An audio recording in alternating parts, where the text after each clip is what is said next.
Guys, it's Lala Lottie and welcome back to another video. Now recently I've actually been reading a lot more manga and I've been trying to explore a lot of different genres and I've decided to pick out historical. Now when I've been reading historical fiction, one thing I've noticed recently is there are so many manga that are very brutal and so underrated.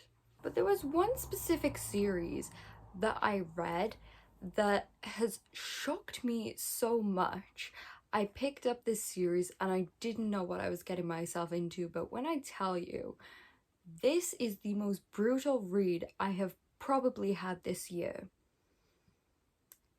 I think you guys are going to enjoy this one. So, fair warning to people watching this video, if you are under the age of 18, I do not recommend reading what I am about to recommend to you, and it is the same if you are a very squirmish person. I do not feel this manga is going to be okay for you. But for all my people who are still interested, let me talk to you about Innocent. Innocent is a manga that I see a lot of people post panels of, and I constantly see how beautiful the artwork is.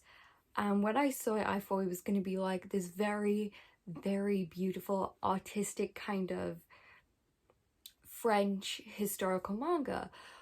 What I did not expect was to read one of the most brutal, heart-wrenching reads about the French Revolution. Now, despite this story only being 99 chapters long, or volume-wise 9 volumes, this series definitely left an impact.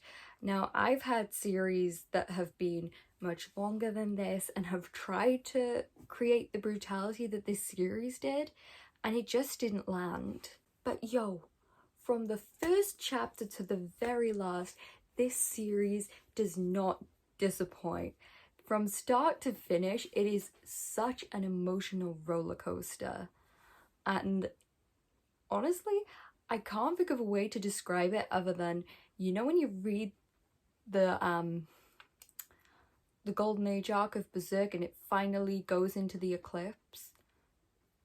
It's a very similar vibe to that. I can't put it on the same terms, but that's the only way I could describe this. So when it comes to the story, it follows our main character Charles, who is born into the family Sanson, and the family Sanson are basically a family of executioners. Every male in the family for the past 4 generations have all become the executioner of Paris. Now, with this role being handed down to every male in the family, Charles is expected to take this role as well and become the executioner.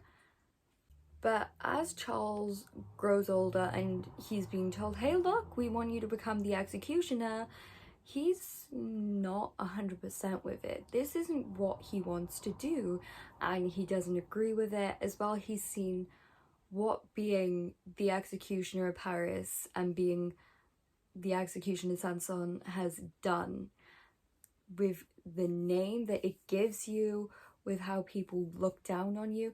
This isn't something he wants to do. The story progresses and follows our main character as he becomes the executioner, and as we follow him and we see how he doesn't believe in execution and why he wants to abolish the death penalty.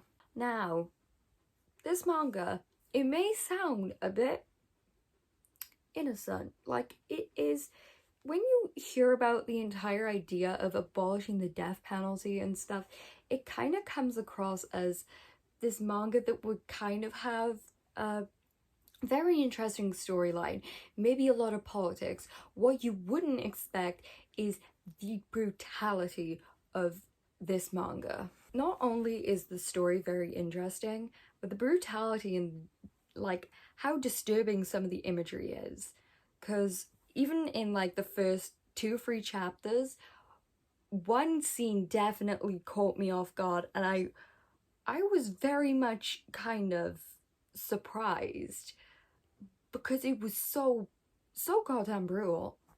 And with these brutal scenes and everything that's happening and everything you read, does not help with how beautiful the artwork is. This manga, not only just being a very, very good and interesting read, accompanied by good artwork, has definitely helped build this world and just give it more realism. This manga was actually inspired by The Executioner by Masakatsu Adachi. I think I pronounced his name wrong. I'm sorry if I didn't. But I still have not checked out this novel, and I probably will, because knowing this isn't the original source is very, very interesting to me. I want to know, and I want to see if even reading it, if this series could be a bit more brutal. I feel like when we talk about series like this though, a lot of people just tend to be like, it's the shock that's the best part of it. We love the shock value. But I feel like when people go into this just for the pure shock nature of it, it definitely takes away from the plot, the story. Like, don't get me wrong, there was definitely some scenes that were shocking, some scenes that were disturbing to me, but that doesn't take away the beauty and the horrors of. So I do just want to make this very clear. I'm not recommending this manga as a shock value manga, and I don't want people to go into this reading it because they want to know, ooh, what's the disturbing scenes.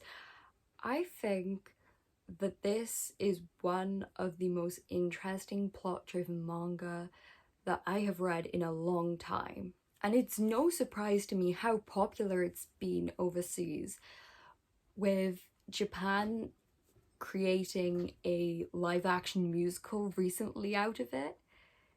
This manga has definitely earned its place as one of the top series that have been created, and there are going to be people who disagree, there are going to be people who completely agree, but it's definitely something that I'm surprised has not been published in English. I feel like if this was released overseas, with how big series like Vinland Saga, Vagabond, Berserk are received, this could be one of the biggest manga released over here. And just knowing that it's being released in French and Italian, that does give me hope that maybe Seven Seas will pick up this manga and, you know, give us some English copies, because it is a manga worth your time. Oh my god, I almost forgot to mention something. This manga actually did one thing which I'm completely impressed with and I have not seen in any other series, and I think it is one of the coolest, most beautiful things I have ever seen. So this manga actually drew its panels and took a lot of inspiration from real art. Now, as an art nerd, there were some scenes where I was just like, this looks very familiar. And then when I looked and I dived more into it, the mangaka of Innocent, he actually drew some of the scenes and he based it off of actual art, which represented different things, such as violence, such as love. And I think that was one of the most beautiful things I'd ever seen, because it just shows like how much the mangaka not only put into the story, but he put into the art and the beauty of it. Because I'm kidding you, no joke, this is possibly one of the most beautiful manga that you will ever read, with the art, with the way that the story is told through the art and through not even the art, just the story in general. I think is one of the most beautiful manga I've ever read. So yeah, if you are an art nerd, please check out this manga, because some of the references to art is so cool. So yeah, if you guys are looking for a good new read, I highly recommend this. But as I do say, this isn't a manga I'm gonna recommend for the light-hearted and anyone who's under 18, so please read the trigger warnings. Please do so before you check out this series, because it's definitely not for everyone. But without further ado, I think I'm gonna leave the video at that. So I'm just gonna say thank you guys so much for watching this video, every single view, every single like, I appreciate so much, and I'm really enjoying making content for you guys, you know? Recently, like, content creating and coming up with new videos, finding new manga just to read for you guys has just been so fun for me. Knowing when I read something new, I get to share it with you guys. It's so fun for me, and I really want to keep doing this because I love you all and I appreciate you all so much. So thank you all for watching this video, and I cannot wait to see you in the next one. So for now, farewell, friendy eye.